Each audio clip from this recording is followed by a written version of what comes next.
sync up with the audio that we've imported, and we just used our lip sync mapping function that's available to us here in Harmony. This is also available in Animate and Animate Pro as well. Okay, so let's go ahead and play this one more time. Digital tutors, teaching the people who make movies and games. And again, that's looking pretty good. However, I've already noticed a couple of spots where the audio probably isn't mapping up or syncing up as well with the phonemes that we have.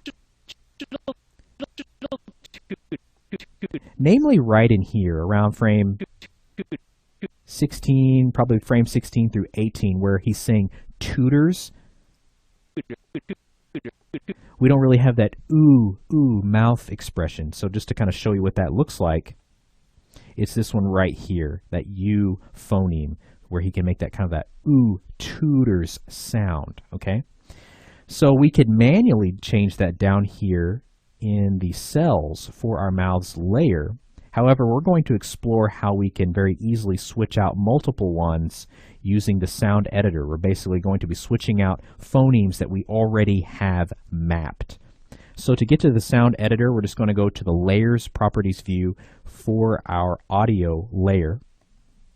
Okay, and this will basically allow us to scrub through and hear the audio. Now to do this, you want to actually check mark scrubbing so you can hear it.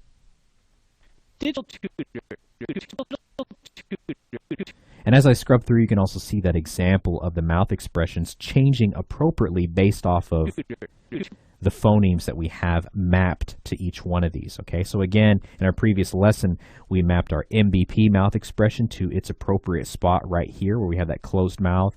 This one would be the consonants, your E, and then your AI, and so forth. So here on frames 16 and 17, we probably want to have that U mouth expression. And we can see that on 17, which is probably the spot where we want to put it, we don't have that mouth expression. Instead, we have that E mouth expression, C, right there. And what we want is F, which is our U phoneme, okay? So what we can do is easily click on that, and that's going to be reserved now for that spot.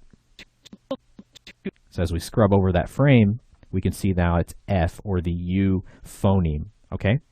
So we can go ahead and click close, and if we look back down here in our camera view and we scrub through our timeline, we actually see that it's not there, okay?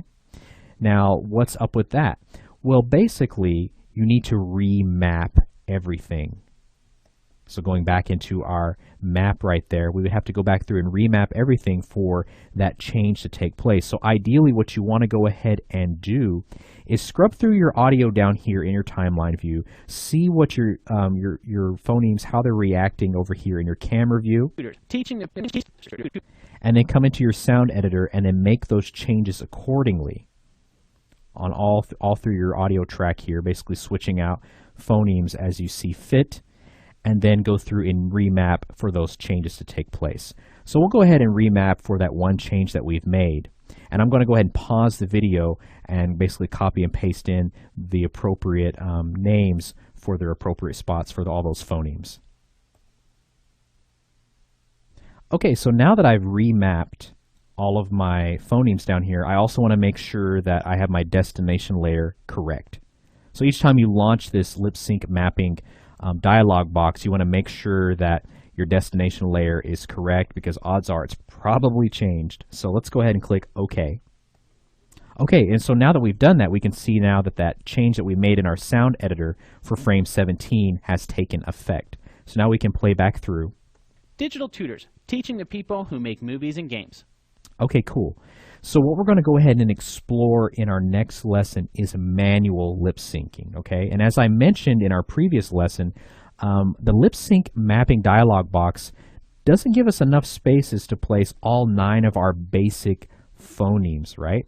So just to reiterate that, we don't have options to include the WQ phoneme, which is for our kind of our w, or a qu. And then we also don't have options to include the LD and TH phoneme, basically for our l, or a d, or a th phonemes, right? And so we can still have additional phonemes, all the ones we want, but we're going to have to go ahead and do that manually, okay? And we're going to talk about why you would want to take this sound editor approach and switch out any already mapped phonemes first before going into any manual modification.